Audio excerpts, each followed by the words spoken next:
What is the real history of Taraweeh, 8 rakats and 20 rakats? First of all, the Prophet Muhammad sallallahu alaihi wasallam did not declare the Taraweeh prayer to be obligatory, and he did not arrange it to be performed in congregation on a permanent basis. He led the people in prayer for only 3 nights, and during those nights he prayed 8 rakats. This was actually his usual tahajjud prayer, and he led the congregation at the time of tahajjud. This is mentioned in hadith. Apart from this, the Taraweeh prayer that is performed today as 20 rakat after Isha did not exist during the time of the Prophet Muhammad sallallahu alaihi wasallam, nor during the caliphate of Abu Bakr Siddiq radiallahu anhu. This practice began during the caliphate of Umar ibn al-Khattab radiallahu anhu. We cannot say exactly after how many years it started, because his caliphate lasted for 10 years. It may have started after 5 or 6 years, but in any case, it happened during his rule.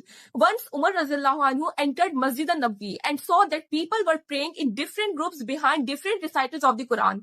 There were several separate congregations. Then he thought that it would be better to gather everyone behind one imam. For the convenience of the people, he arranged that this prayer should be offered continuously after Isha prayer. Because getting up for tahajjud is not easy for everyone. So if it is prayed soon after Isha, even weak and tired people can manage it. Therefore, he established this system that 20 rakats should be prayed continuously after Isha, all behind one imam. So this is how 8 rakats started and how 20 rakats were established. So save this video and share as Sadqa Jariya.